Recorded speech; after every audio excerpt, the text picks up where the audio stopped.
What's up, y'all? This is Critic, and I've watched A Complete Unknown in theaters, and it was pretty good. Now, let me just say this right now. Is this a mind blowing achievement or whatever for biopics? No. Basically, every biopic is going to be the same. You're going to have a singer, an actor, or whatever.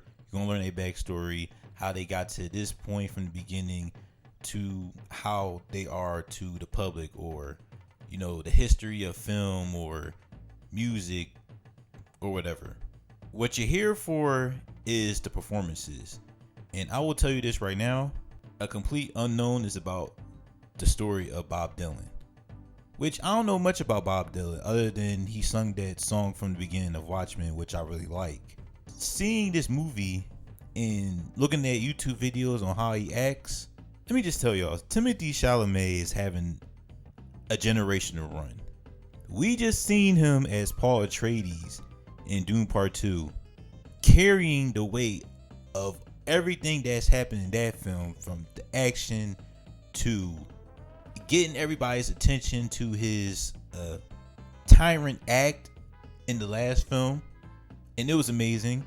And then here he has to not only act like Bob Dylan, but he also has to sing too. And he did a really good job doing both of those things. Timothée Chalamet is that guy. He's a guy's guy. He can do anything at this point. He can sing, he can dance, he can predict stuff from college football. He can hang out with anybody. Like, this is crazy. He even hang out with people from the New York Knicks. Like, this is crazy. He is on a generational run right now, and he's one of the best actors of our time. He is a generational talent. Robert Pattinson probably second to him, but he's a generational talent. We haven't seen a person that can do these multiple things since Leonardo DiCaprio. And it's rare that you find somebody that can do that in, the acting sphere. But not only Timothée Chalamet, because he did a really good job. He was the highlight of the whole movie. But you also have Elle Fanning, which she's doing a good job as Sylvia. Basically, the on and off girlfriend that Bob Dylan has throughout the whole movie. And she was, let me just say, Bob Dylan did this girl dirty. Sylvia been with him since the beginning, through thick and thin. And then Bob Dylan, as y'all will watch the movie, is, as a musician, having affairs, and she's having to go to the back, seeing all this, having to take this weight of him just going out with multiple girls, multiple women, and her just not doing anything. So I'm like, dang, I feel bad for Sylvia. Edward Norton does a great job as Peter Seeger, who's the one that discovered Bob Dylan from the very beginning. From his humble beginnings, from this Midwest kid that just wanted to make a name for himself, going to New York and meeting Peter Seeger. That's how you say his name, Peter Seeger. And also meeting Scoot McNairy's character, Scoot McNairy's person, which I'm surprised he was in it. He was Woody Gear. Don't know much about him, but he definitely an influence in Bob Dylan's life. Also, Johnny Cash, played by Boy Holbrook. You don't see him as much in the movie, but he does a good job with what he's given. And I also know that that's James Mangold's guy. By the way, James Mangold directs the whole movie, and he does an excellent job directing this Bob Dylan's biopic. This movie overall, as far as the story and why he wanted to show us this highlight of Bob Dylan's life, is to show the transformation Bob Dylan had from being this kid from the Midwest that just playing songs for the love of the game.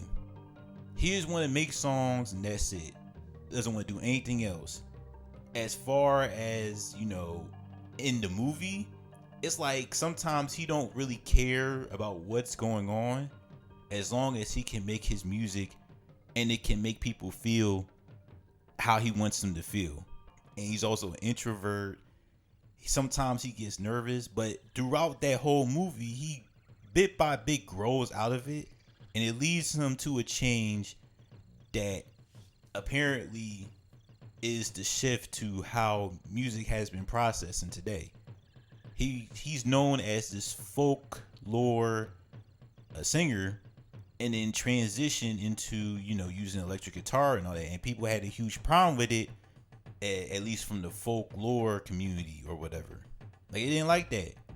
It was like, you only can play folklore in our concert. You cannot play electric guitar. Not in this concert. Like, it was crazy. He's like, yeah, okay, I'm gonna still play my songs with my electric guitar with my boys, and he still did it. He's standing his ground. And I thought that was thorough, man. I'm not gonna lie. But Bob Dylan's still alive today. He's, having concerts all over the world, doing his thing. And that's a blessing. Living all these years, having a biopic and still doing concerts, like, that's amazing. But overall, I thought this movie was really good. I wouldn't say it was like top 5, but I'll put it in my top 10 at least. If I were to make, a top 10 list of movies I watched this year. It was very, very well directed. Acting was amazing. And it's not the fact that Timothee Chalamet acted, wasn't like dramatic or wasn't over the top or anything. Like one of them Oscar types of actings where it's like, oh my God, that's it. That's the actor that we need. No. It was more so subtle.